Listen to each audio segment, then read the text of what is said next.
Welcome, everybody. Today we're talking about fake fluency.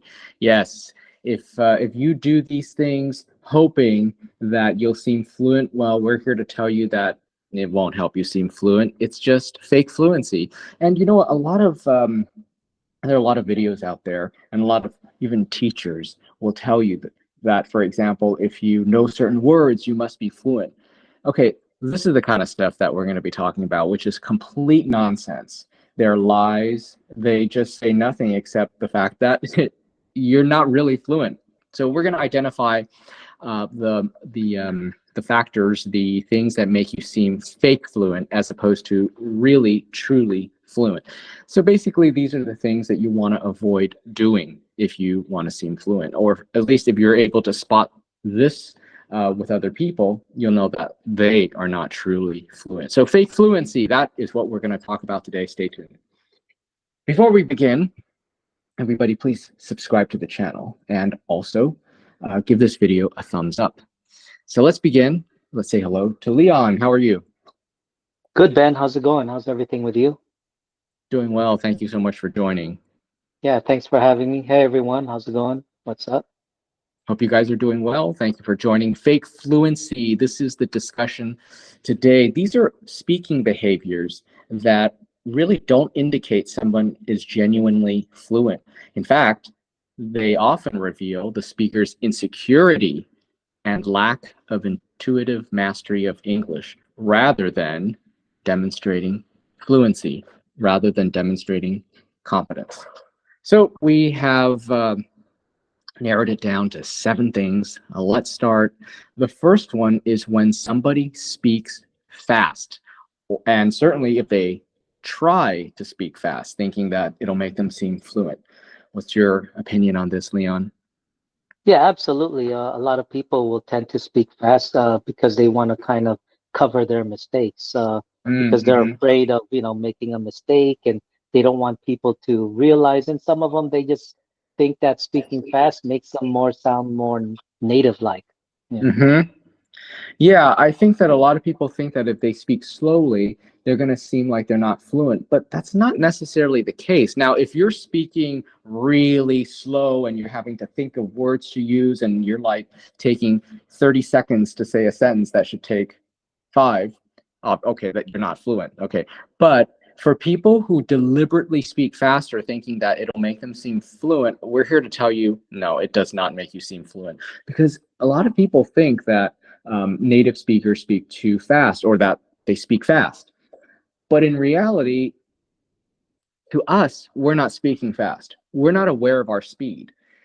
We just speak the way we speak. We speak the way that is comfortable, and people generally don't have a problem. Other natives don't generally have a problem understanding us because they don't think we're speaking too fast either, right? So in other words, what I'm trying to say is natives don't purposely try to speak fast.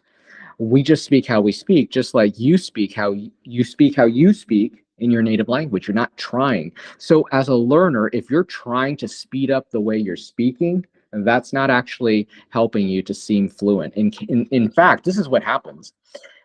As you said, Leon, people who try to speak fast, they're trying to hide their mistakes. That's for sure. Hoping that maybe if I speak quickly, people won't notice that maybe I pronounced that word wrong. The other thing is it indicates nervousness, that you're not comfortable with the language. And so that's why you rush through it, right? And so what happens when you speak fast on purpose rather than naturally, there's a loss of clarity. You have pronunciation accuracy issues, right? And what else do you want to add to that, Leon? Yeah, it kind of overwhelms the listeners. I mean, by doing so, like what you mentioned, mispronounce a word, they want to try and hide it. Yes. And then when you ask them to, hey, can you speak more slowly? Then you kind of realize, oh, this is kind of a little bit of a fake fluency. They're trying to pretend because now they can identify, the mistake, which could be a grammar mistake, the clarity mistake, a coherence mistake, things like that. So yeah, it's very important. Just, ask yourself a question when you're speaking in your own mother tongue. Well, what is it? Just compare it to the English language, and if you want to sound natural and native, like put yourself in how you speak in your mother tongue. And if that's how you should be speaking your mother tongue, then that's how you should be speaking in English language. Like what Ben said, everybody has a different type of speed. With Americans, we really don't think about, we have to speak fast or something. We just speak naturally. It doesn't really, we don't think that we're speaking fast, but it's just natural. It's just how we are as an individual, our identity. So uh, we can tell if you're a native just by how you speak and what words you use and certain slangs and casual words and idioms and all that. It just comes natural for us. It's just the flow. It's not like you can see if somebody's trying to force things. Yeah. Right. And they force it by speaking quickly. So don't do it, because Hmm. that doesn't make you seem fluent. That makes you fake fluent. Hmm. Um, okay. The next one is overuse of, or the unnatural and improper use of, idioms. I find that a lot of English learners are guilty of this. So for the ones that aren't that good in English, okay, it's okay. You're misusing it, no problem. I get it. But for those who speak English, decently, and you can tell that they're really trying to fake fluency by overusing idioms. Like, let's say they're, in 5 sentences, they've used 5 idioms. Everything they've said is an idiom, where it's just like idiom overload. And the problem with that is that 95% of the time they're using it incorrectly. The problem with you thinking, oh, I have to use an idiom to say it this way, is that you're going to end up saying it, you're going to end up sounding unnatural because you're not using the idiom correctly. And I think what it does is that it signifies a lack of intuitive understanding of idioms. You don't really truly understand what the idiom means, because all you're thinking of is, okay, when will I have a chance to use this idiom? I love this idiom. If I use it, people will think I'm fluent. So I'm going to find a way to use it. That's where you go wrong, is when you try to find an opportunity to use it, as opposed to it just naturally comes into your speech, because no other way to describe something except to use this idiom. So for people who deliberately use as many idioms as possible, they seem fake fluent, right? Yeah, absolutely. If they're constantly using a lot of phrasal verbs, idioms, and every time they have a sentence, they're using idioms and phrasal verbs, thinking that they may sound native like, actually, we identify them like, wow, you're really forcing things, or this is natural. It sounds awkward that you're using so many idioms. It just Yeah. tells us that you must be faking it because you're just using it too many times, and it just doesn't, the flow of it doesn't sound correctly. Like if you use a idiom, oh, I like what Ben says, you like a particular idiom, but you don't use it correctly, it's going to have a different type of understanding. Like if you say, I want to hit the sack for a meeting, what? You want to hit the sack for a meeting? That's completely wrong. So we already identified that you made a mistake, and you're basically faking your English, and Yeah, exactly. That's a to sound good natural. Yeah. That's a great idiom, as an example, because like, if you're a learner, you probably learned that hit the sack means to sleep, right? Hmm. So in the office context, let's say you were to tell somebody that, let's say you were trying to tell somebody you wanted to take a quick nap after lunch before going back to work, and you're thinking, oh, rather than saying I'm going to just take a quick nap, you're going to say, I'm just going to hit the sack. I'm like, what? You'd like, that Yeah. makes, I mean, yes, we understand what you're saying. You're saying you want to go to sleep, but the context is totally wrong, because what you didn't realize, what you didn't know, what you got wrong, is the fact that when people say they hit the sack, that also implies that it's nighttime, it's the end. Like, this is the end of the day. Hmm. You're going to sleep. That's it. It's not like in the middle of the day you're going to just hit the sack, right? So that's something that you Hmm. may not have learned when you learned that idiom, and so it doesn't work. And so that's what I mean, is when you try to use idioms instead of just saying what's on your mind, then it indicates to natives that you're just trying to fake fluency, Hmm. and it doesn't work. It appears forced. You're not matching the idiom with the context. It sounds awkward. It sounds wrong, and it for sure tells people that you're not fluent. Hmm. Let's move on to the third one we've got for you. The third fake fluency is, this is sort of related, is unnecessary use of complex vocabulary. I think that a lot of, okay, so let's start with a lot of people, a lot of teachers, a lot of even YouTubers, and this is one of the things I hate about English teachers on YouTube, is they will always say, "Oh, if you know these words, you're fluent." So much clickbait like that, when Mm. it is absolutely false, completely false. But they're really good for getting clicks. I grant you that. Yes, it's true. If I was really into getting clickbait, I would put out a video like that too. But the truth of the matter is that videos like that, they're lying to you.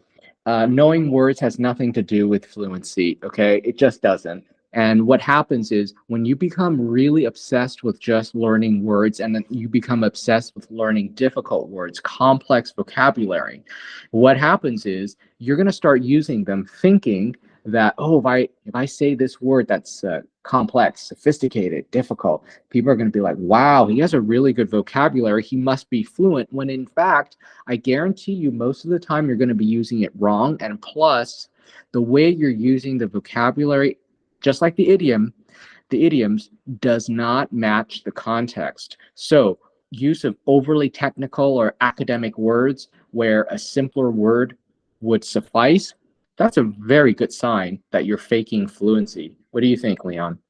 Yeah, absolutely. Sometimes, like what you said, a lot of the English teachers, they tend to say, "Oh, here's the word for beginner and here's the word for advanced."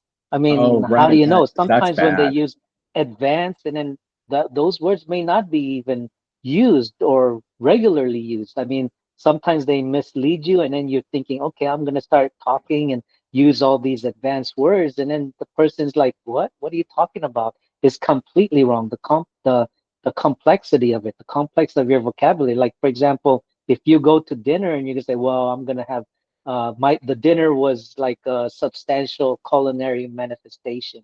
I mean, but you really want to say is Yeah. the food was great, right? Yes. So why are you Yes. using all this time? I'm like, what? What did you say? So I Yes. think it's very important how you use it, and are they really, used correctly, and it's natural, I guess. Yeah. I mean, even natives make fun of other natives who speak Yeah. using unnecessarily complex words. Just don't do it. It makes you, honestly, people might not be that hard on you, okay? But really, Hmm. I think it makes you look like an idiot when you Yeah. use unnecessarily complex words. We think other native speakers who use unnecessarily complex words as like, oh my God, what an idiot. That's what we think. And we don't Right. like people like that because it Hmm. just shows that number one, they're trying too hard, and yet at the same time getting it wrong. That's the Hmm. worst. That's the worst. Hmm.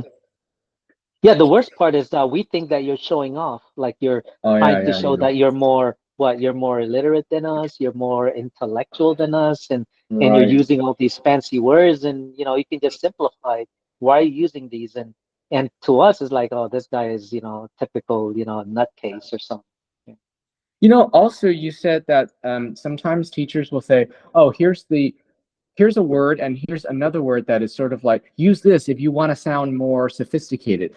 And Mm, you know what? I've seen videos like this on YouTube as well. There, where these YouTubers will say, "Oh, here's a simple version of the word, and if you want to sound more fluent, if you want to use a more formal word or whatever, use this other word instead." And these videos are so bad. They are yeah. so bad, I can't even tell you how bad they are, because 99% of the time the alternate word that they give you has nothing to do with the original word. It's not that Hmm. it's more formal, it's not that it's more complex, but what happens is the other word that they're suggesting you use carries with it a completely different sort of contextual meaning. It's not simply that it's a more complex word. And so you got to be very careful when you learn vocabulary, when you learn quote complex vocabulary, because it's not as simple as A is simple, B is complex. You can use them interchangeably. You can use them whenever you want. You can substitute at any time. That is not how vocabulary works. And so if you Hmm. don't understand the context behind the word and you just use it, you're faking fluency. It's not good. It's confusing. And yeah, like you said, Leon, it makes you look like you're trying to show off, and nobody likes to show off, right? Yes, exactly. Yeah, and that's the thing too. Like when, for example, like I've seen a lot on social media, Instagram, and people says, don't use this, use this instead. But it seems like they're trying to say nobody uses this. Don't use fine, instead say everything is good or all right. But why? Like I can't say I'm fine or how are you? You can't Uh-huh. say this, and I don't like it when they do it because they're using it as a clickbait. Don't say how are you, use have you been instead. I mean, what's wrong with saying how are you? I Yeah, mean, to exactly. me, it's just a Exactly. clickbait, right? Don't Yes. use this. Yes. I encountered one, and this person is an American, and he fits the mold. When I say fit the mold, meaning that he's like blonde hair, blue eyes from Colorado, but from a Uh, small town, right? uh, And he has like 2 million followers, and he says, don't use pretty good. Nobody uses pretty good, yeah, they like when they do. say, "How are you?" Of course Exactly. they do. And What the I'm like, hell? what? What do you mean nobody uses pretty good? And then I find out that he actually lives in New York now, and but where was he originally? He's from like a small town in Colorado. And so I made a comment on his video, and I said, "What are you talking about? People who use it pretty good are people from the West Coast. I'm from LA. We use pretty good without any problems. Now, people who doesn't know pretty good or doesn't use pretty good is because they're probably from a small town. So small town people don't know about pretty good, but metropolitan places know pretty good. So maybe, and also I said, maybe people from the East Coast don't use pretty good, unlike the West Coast. So you can't say you can't use pretty good. You're not probably exposed because, like I said, he's from a small town in Colorado. So that kind of ticked me off because he's What teaching in was a his wrong way. alternative? What was Yeah. his word? What was the word that he was suggesting people use instead of pretty good? He said pretty good, just say I'm all right, everything is good, that kind of stuff. But what's wrong with pretty good? There's That's nothing very wrong with pretty commonly good. used. Yeah, that is very common in LA and the West Coast and California especially, right? So yeah, it did make Oh my sense to me. God. So Yeah. when I yes, and I have seen videos like this too where they just tell people to use different words, and I'm like, oh my God.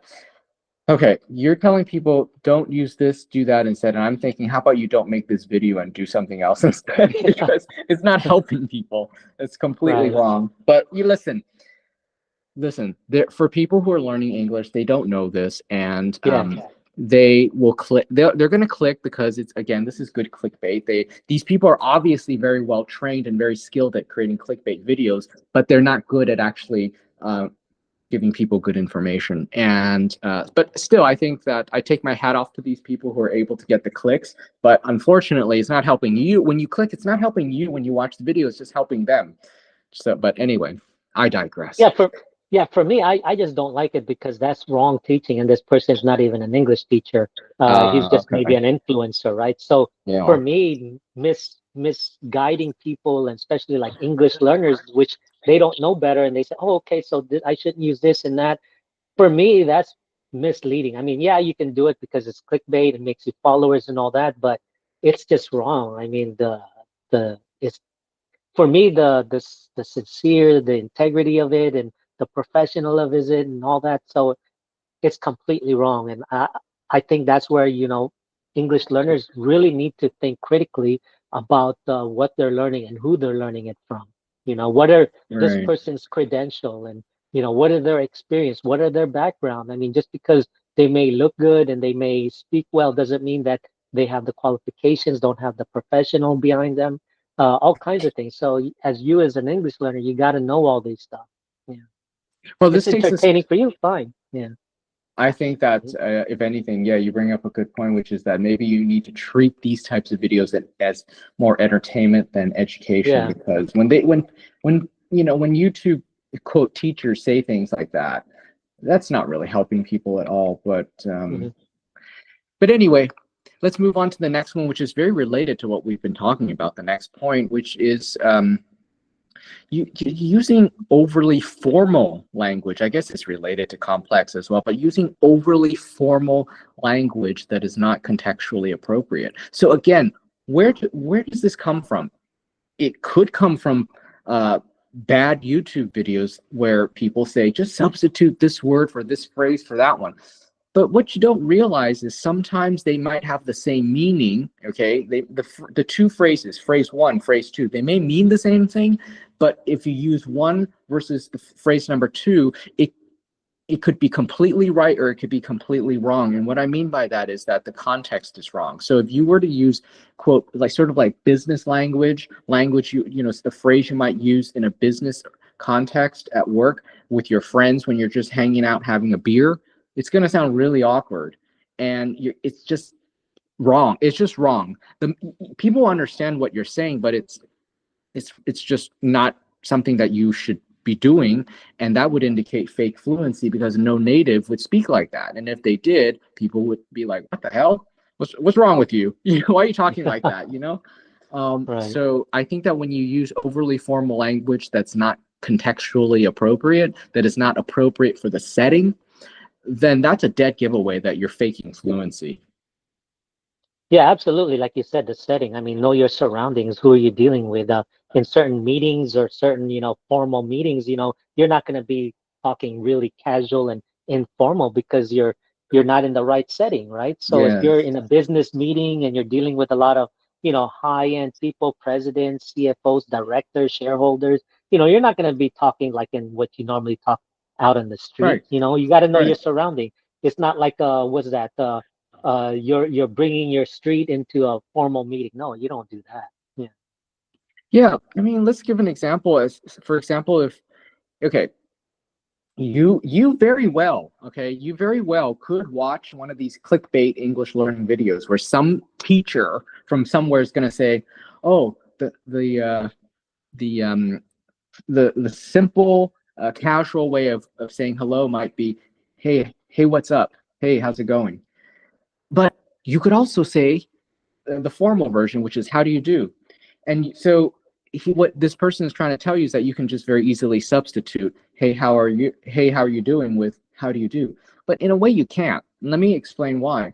Look, if you're just going to meet up with some friends at a bar having a beer, you're going to be, hey, what's up? Right? That's what you would say. Mm-hmm. But if you Mm-hmm. substitute, but you watch this bad YouTube video with some guy saying you can say how do you do? You can't say that to your friends. You're not going to say how do you do? You know what I Yeah. mean? That doesn't Right. work. You say, how do you do? Maybe if you're meeting, like, I don't know, the president, if you're meeting Mm-hmm. some high level manager at your company, how do you do? Okay, fine. Yeah, that works. That totally works. Mm-hmm. But you're meeting your school official, the dean of the university, something like that. How do you do? That works. You're not going to say to him, hey, how's it going? Right? I Mm-hmm. get it, but what you got to understand is when it's contextually appropriate, which is why I'm always saying, Leon's always saying, it's really important when you learn vocabulary not to just learn the definition. The definition is only half of it. You have to learn context. And that's why Mm-hmm. it's so important to, after you read the definition for a word, you read a bunch of sentences accompanying or using that word so you can understand the context in which that word would be used properly, because a lot of people don't know when you're supposed to use that word. They just think of it as a simple substitution, and vocabulary does not work like that. It's not as simple as, oh, I'm going to just take this out and replace it with this and it's going to be a perfect fit like a puzzle piece. It's not going to be like that. Yeah, I find that very funny. Like you actually say to your friends, "How do you do?" And Yeah. your friends like they're just gonna tear you apart. What are you talking about? How do you do? What are What? you, man? Are you from like a Harvard interview or something, meeting or Yeah. something like that? So yeah, you don't want to use that. Yeah, you're gonna get thrashed People on think you're upon your weird. Yeah. friends. Yeah, Yeah. it's a whole joke. Is your friend and he's gonna tell his friends. He's just gonna say, "Oh, did you hear Leon?" He's like, "How do you do?" Yeah. Yeah. So just understand that when you use overly formal language, overly Hmm. formal vocabulary or phrases, thinking that that'll make you seem more fluent, you're not seeming fluent. You seem fake fluent. So pay Yeah. attention.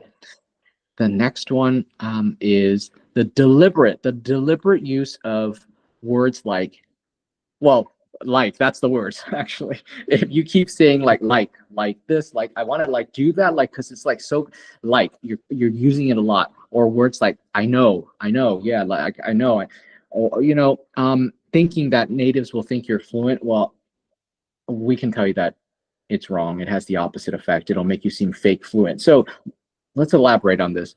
Um, like, I know, those are filler words. People say that, natives do say that, they say that, but it's not a Mhm, desirable thing. Once in a mhm, while you can say like, and it's okay. Why? Because, and um, you'll see sometimes when people give speeches, they'll sometimes throw in a like or two, but they're very judicious. Judicious meaning they're very careful to know when to use it. It's a device.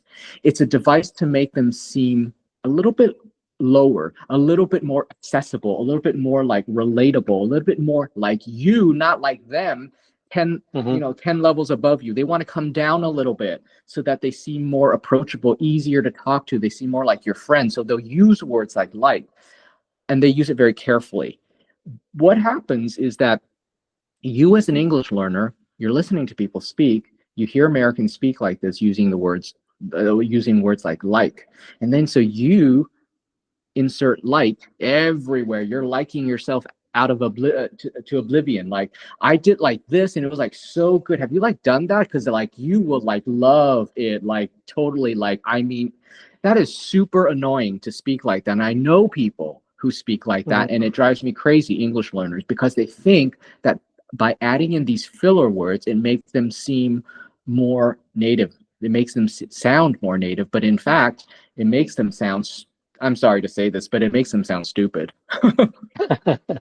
Yeah, and the thing is, the natives, yeah, they'll say that, but it's natural the way they say it. They're not thinking about inserting it. It just comes natural because there's a filler words. They don't know what to say, so they say like so it becomes natural for them. But with the English learners, it's like they purposely put in those things to sound native, and Yes. that's the hard part. Yes. And we can That doesn't work. identify that. And I think that's the difference between how natives do it and how English learners do it. Yeah. But even natives who use it I suppose, naturally as a filler word, even natives who use like, it's not a Hmm. good idea to use it all the No, time, because you know that when exactly. you're, yeah, right, when you're trying to learn proper public speaking, one of the first things that your speaking coach or whatever will tell you is to stop using filler words. They're horrible, they're terrible, don't do it.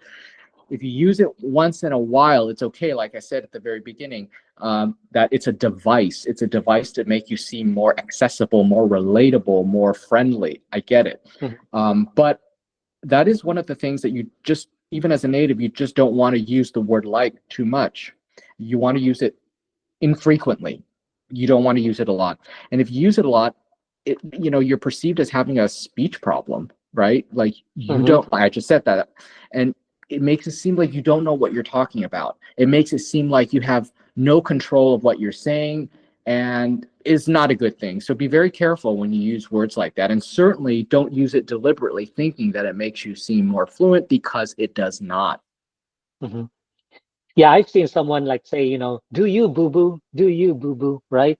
And then I hear the other person who's a non-native end up trying to use the word boo boo in her sentence, and it just sounded so awkward because that's not when you're supposed to use it. And that's how you know that the person is trying to fake their, acting, Uh-huh. wanting to sound native, right?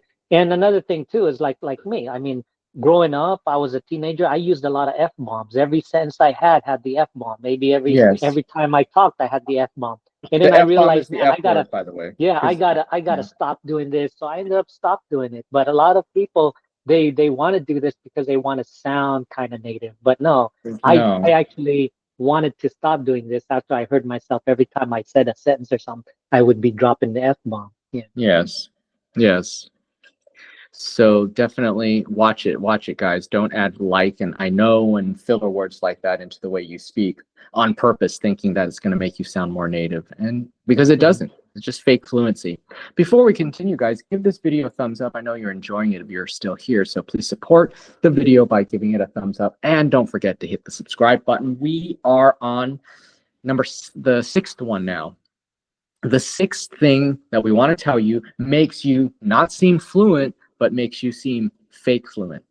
And number six is when you use a lot of, and I think this is sort of a amalgamation, a combination, a blending of a few of the other tips that a few of the other points we gave you, is when you use a bunch of words that all sound really good yet don't really mean anything, or these words all come together and it's just it's not needed. So in other words, you could have said it using 2 words, but then you use 6.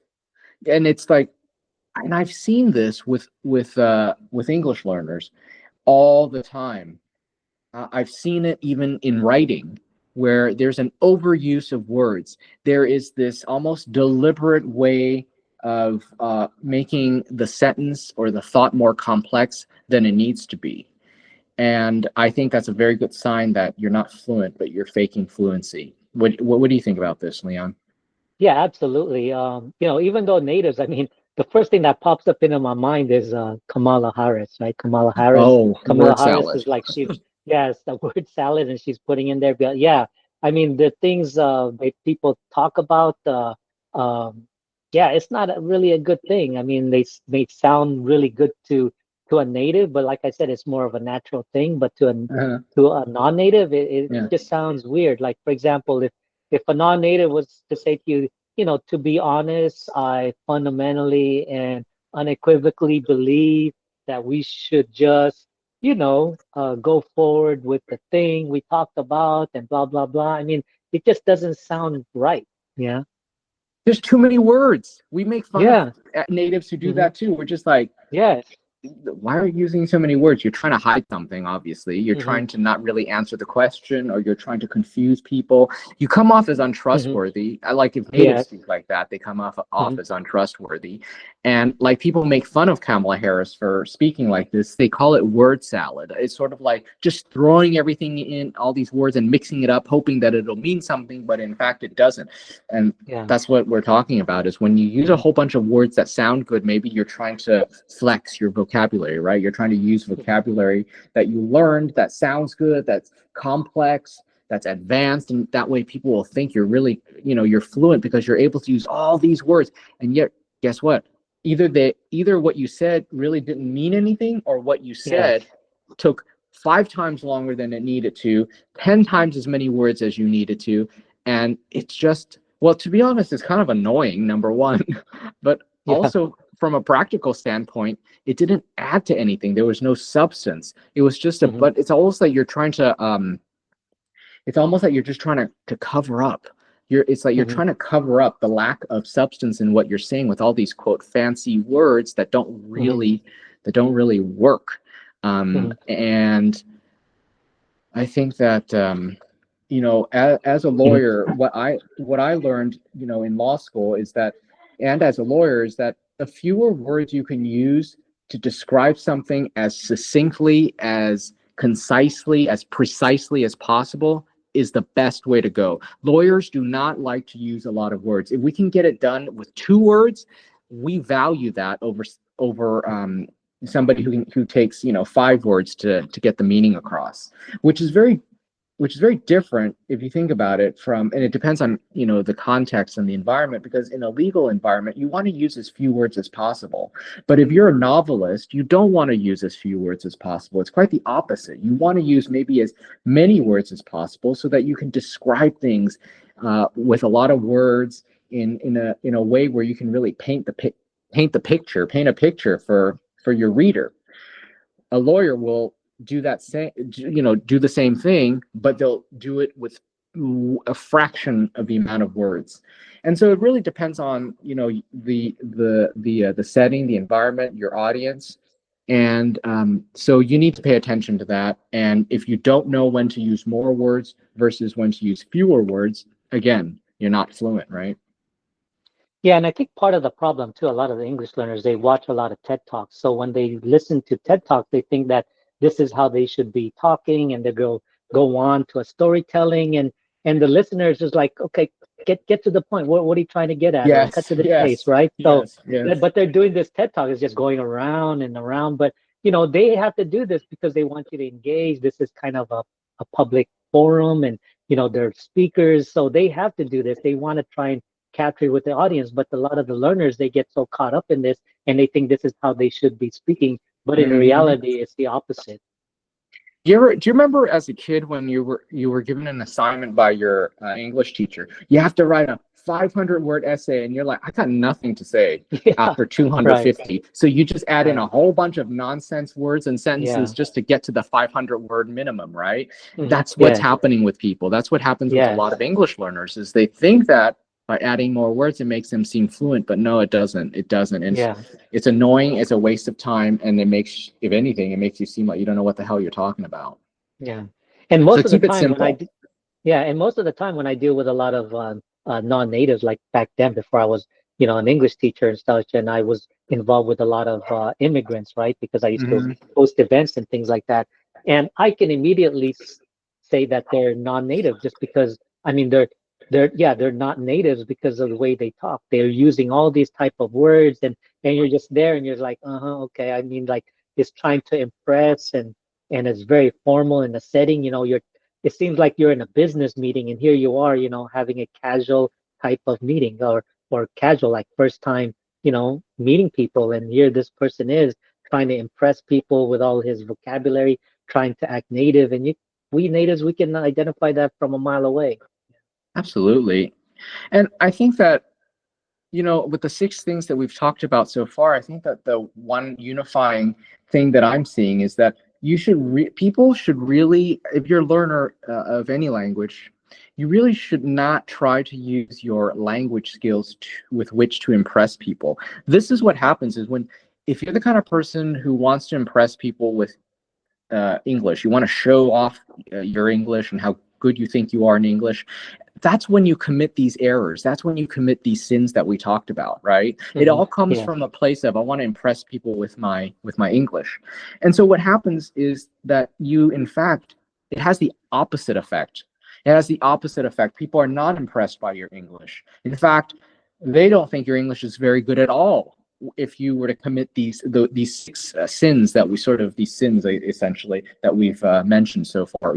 Not using idioms properly, speaking too fast, using formal language, complex vocabulary, and filler words improperly. If you do all these things, you're trying to show off by doing these things, but in fact, it has the opposite effect. It makes you seem like you aren't that good in English. And so I think that what you need to focus on rather than impressing people with your English skills is impress people with your messaging, impress people with what you really have to say, the meat of what you're trying to say, the substance of what you're Hmm. trying to say. Impress people with that, impress people with what's in your head as opposed to trying to impress people with how you say it, finding the right Hmm. word. That does not work. Hmm. Yeah, the content, not the word. That's what you Yeah, want to talk about exactly. more. Yeah. Hmm. And this now takes us to our final point, which is you're not going to seem fluent at all if you're not able to pick up certain cues or be able to respond to expected cues. Okay, so let me give you an example. So if you're speaking with a native and you fail to nod, you fail to have eye contact, you fail to say, mm-hmm, oh, oh, really? You fail to have, say things or acknowledge what you just heard. Those kind of cues. You fail to nod.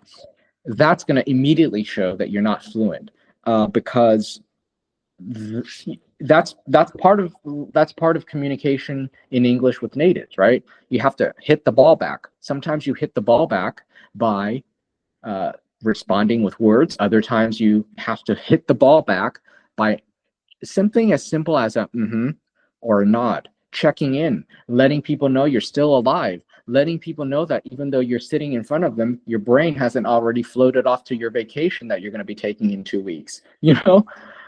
So you need to be able to pick up cues. You need to know when somebody is ready to end the conversation. You need to be able to pick up these things so that the conversation doesn't become one-sided.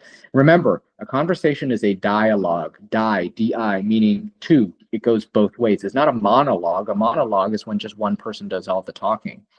So paying attention to cues and knowing when to give off the correct type of body language to keep a conversation going is very important, and it will signify fluency or lack thereof. Is that right, Leon? What do you think? Yeah, absolutely. It's very important. I mean, the timing itself, right? The timing Yeah. and how you respond, showing that you're interested, kind of the flow, nodding, smiling, yeah, agreeing, disagreeing. things like Mm. that. I mean, if a person comes to you and you say, "Hey, how's it going?" and the person says, "Oh, I'm pretty lousy," or "I'm lousy," or "I'm terrible," and you respond, "Oh, that's great," and Yeah. you're out of tune. I mean, it's like, what?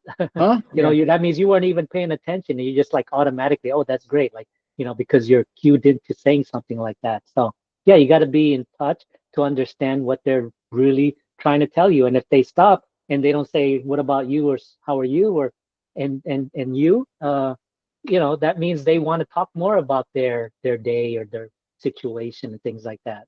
Just have to understand those cues. Yeah. Yeah, and that's a great example you gave where if somebody says something to you, you have to be able to have the right response, even if they're not asking you a question. Like, for example, here's where a lot of English learners get confused and they don't quote hit the ball back. So I might say to somebody, "Oh, thank you so much for joining it." In fact, I say that to you often, right in the beginning, Hmm. Leon, when I say Yes. to you, "Thank you so much for joining." So an English learner might then say nothing. So I say to you guys, I might say to you as an English learner, "So thank you so much for being here." And then you don't say anything, and then it's really awkward because what you're supposed to say, and always, Leon, you do this, obviously, you would say, "Oh, well, it's a pleasure to be here. Thank you for having me." That's what you're supposed to say. Okay, even though I Hmm. didn't ask you a question, you're supposed to respond by saying that. If you don't realize that you're supposed to say that, you're not fluent. You're not fluent.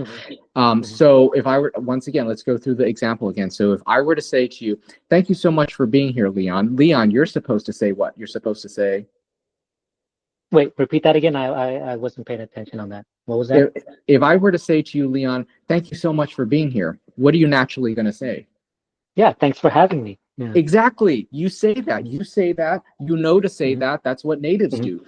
A lot of English learners will not know to say that. They'll just say nothing. Or for example, if you tell me, "Well, my dog just died," you tell me that, and I'll say to you, "Oh, I'm so sorry," and then you say nothing. Oh, that's also awkward as well because what you're supposed to say is "thank you." You're supposed to say "thank you." No, you're not Hmm. supposed.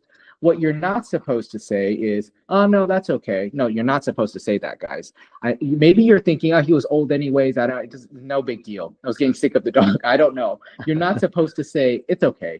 It's about time he Hmm. died." You're not supposed to say that. What you're supposed to Hmm. say is "thank you." All right. That's so. If Hmm. you don't know to say that, if you don't know to have these responses, you've dropped the ball. You're not hitting it back. And if you don't hit the ball back, you are not fluent. You're not Hmm. fluent. And you see, like when Ben asked me, I wasn't paying attention. I was doing something else, and I had to say, "Oh, sorry, I didn't catch that." Say it again. Don't be afraid to say that, and Yeah, just try to exactly. pretend. Right? That's the thing. Yes. A lot of learners tend to They pretend do. You about are so something, right. right? Yes. Mm. Oh my God. I feel like we could add that for number 8, which is that you pretend you understand when you don't. Because Hmm. honestly, when native speakers, if they didn't hear something, they suddenly weren't paying attention or just whatever it is, they have no problem telling you, wait, say that again. As Hmm. opposed to a lot of learners will just pretend they understood when they didn't. And it's very frustrating, honestly. It's very frustrating for a native when that happens because we don't have a problem repeating ourselves Hmm. if you don't Hmm. understand something. That's okay. But what does piss me off is when you pretend you understand and then you come back with an answer that is kind of like, "What? What are you talking Hmm. about? That's not what I Hmm. asked you." Now Yeah. so if you're thinking, "Oh, no, I'm not going to waste time by asking somebody to repeat themselves," what happens is now you've made it worse. Now you've caused me to waste even more time by listening to your by having to process your response. It made no sense, and now I'm having to say that thing again to make sure you understood, right? So don't be Hmm. afraid to say you didn't hear me. I wasn't paying attention. I don't understand. Can you say that again? Hmm. Perfectly okay. Natives do it. If you don't, Hmm. then I think that's a sign that you're not fluent. Yeah, because a lot of the English learners, they're afraid to ask. They're afraid to say, "I don't understand," because they feel that they're going to be judged. And a lot of Yes. times they'll pretend, say, "Can you repeat that again?" But even though the person repeats it, they still don't understand. So instead of repeating it and repeat it 3 times or 4 times, that's where the frustration comes into place. Yes. Then the native is going to say, "I just told you that." So instead of saying it, "Can you repeat it again?" If you never even understood it the first time, what makes you think you're going to understand it the second or the third time? You might as well say, "Can you elaborate more?" or "Can you give me Or examples?" just say I don't You know, understand. yeah, I just don't understand what you Yeah. mean. Can you give me examples or something like that? So elaborate on it. Don't just say repeat it again. Yeah. You know what? It's very frustrating also to be on the other end of it, right? Like I've been that person who didn't understand what the person was saying to me. And what I'm talking about is in Spain, when people speak Spanish to me, I don't understand, right? So I'm like you guys as English learners. When I'm in Spain, I don't understand what Spanish people are saying to me in Spanish. And so I will say, I don't understand. Can you repeat it, or or I just say I don't understand. And so what they do is they will repeat it, or sometimes it's through messaging, texting, and they'll repeat, and it's the same thing. And I'm like, I didn't understand. Like you said, Leon, I didn't understand you the first time, and you're saying it exactly the same way. I still don't understand. And you're saying it again, and I still don't understand. Mhm. And it's like, are you stupid? Like, why are you saying it the same way if I don't understand it? Use different Mhm. word. I've literally gotten mad at people, and I've actually Mhm. literally said to them, can you use a different word? Can you like, and Yes. I've literally said to people, I said, okay, listen, do not and this is through messaging. I've written like, look, do not use idioms. Just write to me as if I am a kid, and talk to me like I'm an idiot, like I'm a special needs person. Just say it in the simplest, most elementary way possible. And I Mhm. and I and I am not afraid to do this. I'm confident in myself, and I see communication and as a two-way street. Like if I don't understand it, you have to make adjustments, and if you don't make adjustments, then I get pissed, because I'm like, what the hell is wrong with you? You keep using these words, these phrases that even the translating app doesn't understand you. Can you speak like you're talking to like a 6-year-old kid? And then finally they get it. But that kind of communication really ticks me off, because it's a waste of time. It annoys me. I hate wasting time like that. And Mhm. so anyway, I digress. Right. All right, any additional points before we wrap up?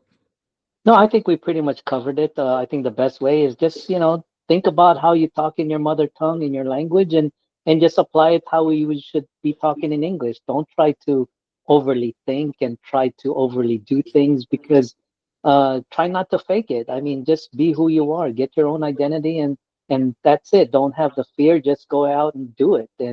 And I think you'll be fine. I mean, sometimes you just overly think, and that's what causes you to make mistakes, and you want to sound like that, but then end up coming out differently, and we identify that. So just be natural. Yeah.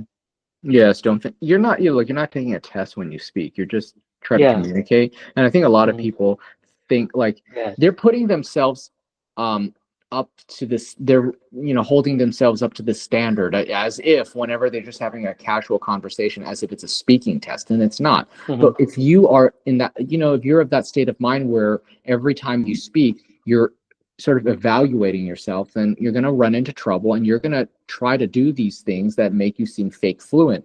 And so I'm going to quickly just recap for people the 7 points that we made real Mhm. quickly. So once again, these 7 things will make you not seem fluent, but fake fluent. Speaking fast, overuse of and the unnatural use of idioms. The third thing is using unnecessarily complex vocabulary. Fourth thing is using overly formal language that's not appropriate contextually. The fifth thing is deliberately using words like and I know, other filler words like that. You deliberately use them thinking that it'll make you sound more fluent. It doesn't.